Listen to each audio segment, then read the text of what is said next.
Hello friends, welcome to Indian study पर आपका स्वागत है। दोस्तों, आज की इस वीडियो में मैं आप लोगों के लिए पॉलिटी का टेस्ट लेकर के आया हूं, जो कि आपके आने वाले एग्जाम यूपीएसआई के लिए बहुत ही ज़्यादा इंपॉर्टेंट है। तो वीडियो को एंड तक जरूर देखिएगा, क्योंकि लास्ट में मैं आपसे क्वेश्चंस भी पूछूंगा और उसका आंसर आपको कमेंट बॉक्स में बताना होगा। साथ ही साथ इस वीडियो की पीडीएफ डिस्क्रिप्शन में टेलीग्राम चैनल का लिंक दिया हुआ है, वहां से आप प्राप्त भी कर सकते हैं। तो चलिए दोस्तों, स्टार्ट करते हैं और देख लेते हैं पहला क्वेश्चन निम्नलिखित में से किस एक की संस्तुति के आधार पर मूल कर्तव्यों से संबंधित प्रावधानों को भारत के संविधान में जोड़ा गया। तो किस एक की संस्तुति के आधार पर? तो आपका जो सही आंसर हो जाएगा वह क्या हो जाएगा सर?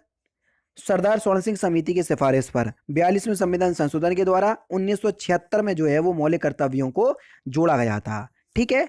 नेक्स्ट क्वेश्चन सर आपके सामने, कल्याणकारी राज्य की संकल्पना का समावेश भारत के संविधान में निहित है किसमें? कल्याणकारी राज्य का समावेश, संकल्पना का समावेश तो किसमें निहित है?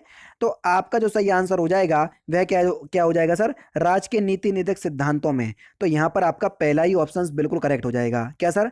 पहला ही ऑप्शन यहाँ पर आपका बिल्कुल करेक्ट होगा। नेक्स्ट क्वेश्चन, भारत का संविधान का अस्पृश्यता उन्मूलन से संबंधित अनुच्छेद है कौन सा? तो सही आंसर आपका क्या हो जाएगा सर? अनुच्छेद 17। तीसरा ऑप्शन यहाँ पर आपका बिल्कुल करेक्ट हो जाएगा। भारत के नागरिक या भारत के प्रत्येक नागरिक का कर्तव्य होगा प्राकृतिक पर्यावरण का संरक्षण एवं सुधार। यह कथन भारतीय संविधान के किस अनुच्छेद में निहित है? जल्दी बताओ। देखो, अगर कर्तव्य की बात होए कि भारत के प्रत्येक नागरिक का कर्तव्य होगा, तो ये फिर हम मौलिक कर्तव्यों में ले जाएंगे कि अनुच्छेद 51 ए में निहित है। लेकिन अगर ये कर्तव्य वर्ड नहीं लिखा होता तो हम ऑप्शन नंबर ए लगाते। इस बात को ध्यान रखना, दोनों ही क्वेश्चंस जो है वो अलग अलग हैं, माइनर सा डिफरेंस है जो मैं आपको समझा रहा हूँ। नेक्स्ट क्वेश्चन से स्टार्ट करने से पहले मैं आपको बता दूं दोस्तों, अगर आप उत्तर प्रदेश के किसी भी एग्जाम की तैयारी करना चाहते हैं, फिर चाहे आपका यूपीएसआई हुआ, UP triple S C PT हुआ, यूपी लेखपाल हुआ, बीई हुआ, यूपी पीएससी हुआ, जितने भी उत्तर प्रदेश के अंदर आगामी एग्जाम है उन सभी की अगर आप तैयारी करना चाहते हो तो केवल एक ही सब्सक्रिप्शन के साथ इन सारे एग्जाम की तैयारी कर सकते हो। क्योंकि आप सभी लोग जानते हैं अनअकैडमी का जो सबसे अच्छी जो बात है वो यही है, किसी भी कैटेगरी के अंदर आपको सब्सक्रिप्शन परचेज करना है, उस कैटेगरी में जितने भी कोर्स चलाए जा रहे होंगे आप सभी को एक्सेस कर पाओगे। जैसे कि देखो, ये देख लीजिए दोस्तों, आपका लेखपाल का नया बैच आपका 22 अक्टूबर से स्टार्ट हो रहा। इसके लिए आपको अलग से पैसे नहीं देने हैं। जिन बच्चों ने पहले सब्सक्रिप्शन परचेस करके रखा है तो वो बच्चे भी इस कोर्स में एनरोल कर पाएंगे। और अगर आप सब्सक्रिप्शन अभी परचेस करोगे तो ये सारे कोर्स आपको देखने को मिलेंगे यहाँ पर।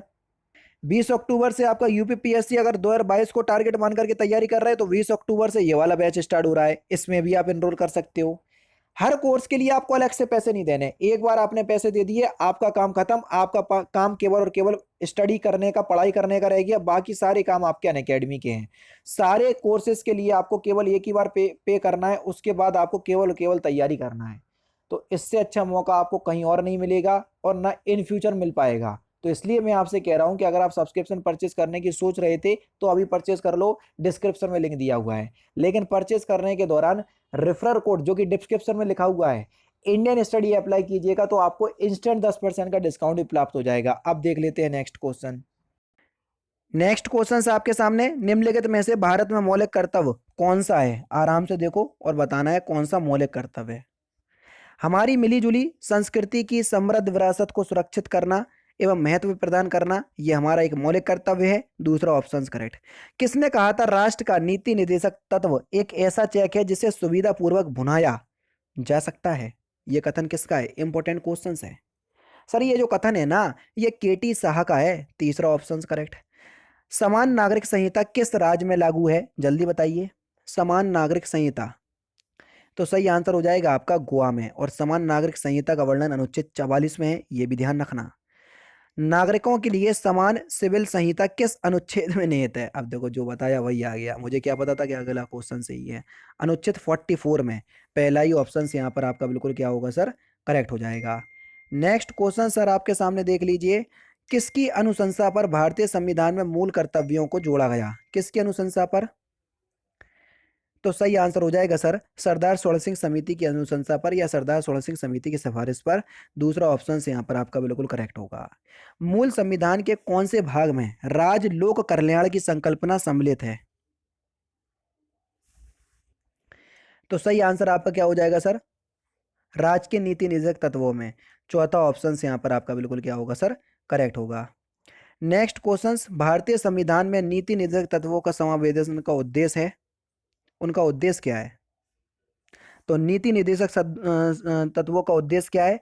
समाजवादी और लोकतांत्रिक गणतंत्र की स्थापना करना या राज्य की स्थापना करना। तीसरा ऑप्शन से यहाँ पर आपका बिल्कुल करेक्ट होगा। भारतीय संविधान के किस अनुच्छेद में समान न्याय एवं निःशुल्क विधिक सहायता का प्रावधान है? तो सही आंसर आपका क्या हो जाएगा सर, अनुच्छेद 39A में दूसरा ऑप्शन करेक्ट। भारतीय संविधान के किस अनुच्छेद में ग्राम पंचायत के गठन का निर्देश है? तो सही आंसर हो जाएगा सर आपका किस अनुच्छेद में, अनुच्छेद 40 में, जो कि पीईटी में पूछा गया ये वाला क्वेश्चन। मौलिक कर्तव्यों का वर्णन संविधान के किस अनुच्छेद में है, जल्दी बताइए सर। तो किस अनुच्छेद में है? तो आपका जो सही आंसर होगा वह होगा अनुच्छेद 51A, तीसरा ऑप्शन करेक्ट। कार्यपालिका न्यायपालिका के पृथक्करण का सिद्धांत संविधान के किस भाग में वर्णित है? किस भाग में वर्णित है? तो सही आंसर हो जाएगा आपका नीति निदेशक तत्व। और अगर आपसे आर्टिकल पूछे तो आर्टिकल 50 है, कार्यपालिका और न्यायपालिका का पृथक्करण। चूंकि 36 से लेके 51 तक पूरे राज्य के नीति निदेशक तत्व दिए, इसलिए 50 इसी के अंतर्गत आ रहा, इसलिए तीसरा ऑप्शन यहाँ पर आपका बिल्कुल करेक्ट होगा। नेक्स्ट क्वेश्चन, निम्नलिखित में से कौन सा मूल संविधान का भाग नहीं था, जल्दी बताओ। हम आपको बता चुके हैं ये क्वेश्चन आपका बीपीएससी बिहार पीसीएस में पूछा गया था। मौलिक कर्तव्य ये आपका मूल संविधान का भाग नहीं था, क्योंकि इसको 42वें संविधान संशोधन के द्वारा 1976 में भारत के संविधान में सरदार सोलह सिंह समिति की सिफारिश पर अनुच्छेद 51 का में भाग 4 का में जोड़ा गया था। ठीक है, चौथा ऑप्शन करेक्ट। राष्ट्रगान के अनिवार्य रूप से गाए जाने के संबंध में निम्नलिखित कथनों पर विचार कीजिए कि कौन सा जो है वो आपका सही है। आराम से देखो फिर इस क्वेश्चन का आंसर बताओ। ठीक है, राष्ट्रगान के संदर्भ में वो ये कह रहे हैं, राष्ट्रगान के संदर्भ में, कि यह भाषण देने एवं विचार व्यक्त करने की स्वतंत्रता का उल्लंघन होगा, बिल्कुल। वो दूसरा है, यह अंतर्राष्ट्रीय धर्म के मान्य तथा उसका प्रसार करने के लिए स्वतंत्रता का उल्लंघन होगा, बिल्कुल ठीक है। कानून में कोई ऐसा प्रावधान नहीं है जो किसी व्यक्ति को राष्ट्रीय गान गाने के लिए वाद कर सके, ये भी बिल्कुल ठीक है। तो ए, बी और सी बिल्कुल सही आंसर हो जाएंगे। तीसरा ऑप्शन यहाँ पर आपका बिल्कुल करेक्ट हो जाएगा। नीति निर्देश सिद्धांतों में से कौन सा सिद्धांत गांधीवादी विचारधारा पर आधारित है?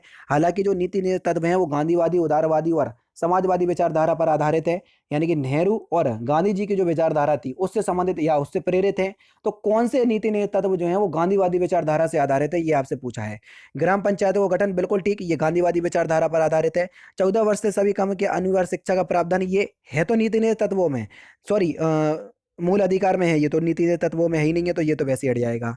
दवाई के रूप में छोड़कर सभी नशीले पदार्थों का सेवन पर प्रतिबंध, ये बिल्कुल गांधीवादी विचारधारा से आधारित है। और कमजोर एवं पिछड़े वर्गों के विकास के लिए कार्य करना, ये भी गांधीवादी विचारधारा से आधारित है। अर्थात 1, 3 और 4 आपका बिल्कुल सही आंसर हो जाएगा। तीसरा ऑप्शन बच्चों यहाँ पर आपका बिल्कुल करेक्ट होगा। निम्नलिखित नीति निर्देश तत्वों में से कौन सा सिद्धांत समाजवादी विचारधारा का प्रतीक है? तो समाजवादी विचारधारा का प्रतीक आपको बताना है, सभी को जीवन निर्वाह के उपयुक्त साधन प्रदान करना, ये आपका समाजवादी धारा से प्रेरित है। संपदा तथा उत्पादन के साधनों का कुछ हाथों में एकीकरण तथा उनका न्याय संगत बंटवारा सुनिश्चित करना, ये आपका समाजवादी से प्रेरित है। और सभी के लिए एक अच्छा जीवन स्तर उपलब्ध कराना, ये भी समाजवादी से है, यानी कि चौथा ऑप्शन यहाँ पर आपका बिल्कुल करेक्ट हो जाएगा। निम्नलिखित सिद्धांतों में से कौन सा सिद्धांत उदारवादी सिद्धांतों पर आधारित नहीं है, जल्दी बताओ। कौन सा उदारवादी सिद्धांत पर आधारित नहीं है? तो यहां पर जो आपका सही आंसर हो जाएगा वह क्या हो जाएगा सर? उपरोक्त में से कोई नहीं, चौथा ऑप्शन यहां पर आपका बिल्कुल करेक्ट हो जाएगा। स्वर्ण सिंह समिति किस प्रश्न पर विचार हेतु गठित की गई थी? स्वर्ण सिंह समिति, स्वर्ण सिंह समिति की जो गठन करने का जो मुख्य उद्देश्य था वो था आपका अध्यक्षात्मक शासन पर विचार करने एवं उसकी प्रसंगता पर विचार के लिए स्वर्ण सिंह समिति का गठन किया गया था। यानी कि भारत के लिए अध्यक्षीय सरकार कहां तक उपयुक्त है, इसके लिए आपकी जो है वो आपकी गठित की गई थी। दूसरा ऑप्शन यहाँ पर आपका बिल्कुल करेक्ट हो जाएगा। संविधान में निम्नलिखित में से कौन सा अनुच्छेद मौलिक कर्तव्यों से संबंधित है? अभी हाल ही बताया, अनुच्छेद 51 का। दूसरा ऑप्शन करेक्ट हो जाएगा। निम्नलिखित में से कौन सा मौलिक कर्तव्यों के बारे में सही है वो आपको बताना है। पहला है आपका, संविधान ना तो किसी भी मौलिक कर्तव्य के प्रत्यक्ष परिवर्तन के लिए, ना ही अतिक्रमण के लिए, निवारण की अनुशास्ति के लिए कोई उपबंध है, बिल्कुल ठीक है। क्योंकि मौलिक कर्तव्य भारत की नागरिकों की इच्छा शक्ति पर डिपेंड करते हैं, उनको मानना हो मानो, नहीं मानना हो मानो, ठीक है, उसके ऊपर डिपेंड करते हैं, पहला सही है।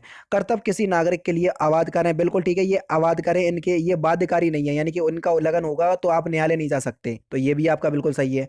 वो कह रहे हैं अनुच्छेद 51 का मौलिक कर्तव्य केवल नागरिकों तक परिवर्तित है, नागरिकों तक परिवर्तित नहीं बल्कि सभी व्यक्तियों के, सभी व्यक्तियों का मतलब है हर देश के व्यक्ति, ठीक है, ऐसा नहीं है जो भारत के नागरिक हैं उनको मौलिक कर्तव्य जो है वो दिए गए हैं, तो ये तीसरा जो है वो गलत हो जाएगा। ए और बी आपका बिल्कुल सही है, दूसरा ऑप्शन करेक्ट हो जाएगा। निम्नलिखित में से कौन सा राज्य का नीति निर्देशक तत्व नहीं है, जल्दी बताइए, कौन सा राज्य का नीति निर्देशक तत्व नहीं है। अभी हाल ही मैंने आपको बताया 6 से 14 वर्ष तक के बच्चों का जो प्रावधान है अनुच्छेद 51 ए में दिया है, चूंकि 12 से लेकर 35 तक आपके मौलिक अधिकार है, इसलिए 21 आपका उसी के अंतर्गत आएगा, इसलिए ये मौलिक अधिकार है, ना का डीपीएसपी।